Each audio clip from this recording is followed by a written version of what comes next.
ભાવનગર શહેરના ચિત્રા વિસ્તારમાં આવેલ ઓમ પાર્ટી પ્લોટ ખાતે કોંગ્રેસ પાર્ટી દ્વારા ભવ્ય સ્નેહ મિલન કાર્યક્રમનું આયોજન કરવામાં આવ્યું। સ્નેહ મિલન કાર્યક્રમમાં રાજ્યસભાના સાંસદ આદરણીય શક્તિસિંહ ગોહિલ વિશેષ ઉપસ્થિત રહ્યા હતા। આ પ્રસંગે કોંગ્રેસ પાર્ટીના આગેવાનો, હોદ્દેદારો, કાર્યકર્તાઓ તેમજ મોટી સંખ્યામાં સમર્થકો હાજર રહ્યા હતા। કાર્યક્રમની શરૂઆત મહાનુભાવોના સ્વાગત સાથે કરવામાં આવી હતી। ઉપસ્થિત કાર્યકર્તાઓએ ફૂલહાર અને તાલીઓના ગડગડાટ સાથે મહેમાનોનું સ્વાગત કર્યું હતું। સ્નેહ મિલન કાર્યક્રમ દરમિયાન પક્ષની સંગઠનાત્મક મજબૂતી, આવનારા સમયમાં પાર્ટીની રણનીતિ તેમજ જનતા સાથે વધુ નજીકથી જોડાવા અંગે ચર્ચાઓ કરવામાં આવી હતી। રાજ્યસભાના સાંસદ શક્તિસિંહજી ગોહિલે પોતાના સંબોધનમાં કાર્યકર્તાઓમાં નવી ઉર્જાનો સંચાર કરતા જણાવ્યું હતું કે કોંગ્રેસ પાર્ટી હંમેશા સામાન્ય જનતાના હિત માટે કાર્ય કરતી આવી છે અને આગામી સમયમાં પણ લોકોના પ્રશ્નોને પ્રાથમિકતા આપવામાં આવશે।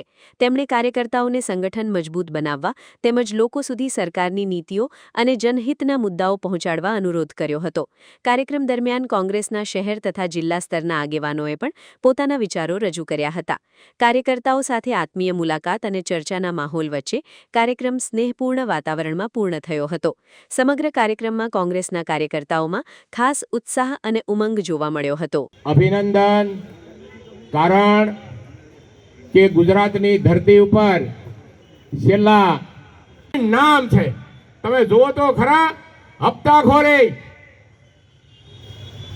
આજે તમને લોકોને મૂર્ખ બનાવવાના, ઉલ્લુ બનાવવાના, કોઈ પણ કામ જે બોલે દેશના વડાપ્રધાન એનાથી વિરુદ્ધનું જે કામ કરે, આપણે બધા જાણીએ છીએ કે આ લોકો મૂર્ખ બનાવવામાં માસ્ટર છે।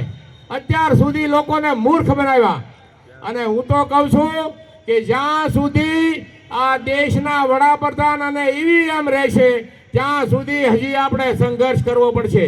ઈવીએમ માટે લડાઈ કરવી પડશે। મમશે પ્રાઇવેટ લિમિટેડ કંપની છે, હિટલરશાહી છે, તાનાશાહી છે, ગુંડાગર્દી છે, દંડાના જોરે, ખાખી વર્દીના જોરે 30 વર્ષથી અને દેશમાં 14 વર્ષથી આ શાસન ચલાવી રહ્યા છે। આ સરકાર નથી, પ્રાઇવેટ લિમિટેડ કંપની છે। જે રીતે Kim Jong, ઈદી Amin, Saddam Hussain આવા લોકોએ જે સરકારો ચલાવી છે એ સરકાર નથી, એ તો માફિયાગીરી છે। સમાચારની અવનવી અપડેટ જોતા રહો નિખરતા ગુજરાત ન્યૂઝ સાથે। નિખરતા ગુજરાત ન્યૂઝને લાઇક, શેર, સબસ્ક્રાઇબ કરો અને બેલ આઇકન દબાવીને સમાચારની ઝડપી માહિતી મેળવો।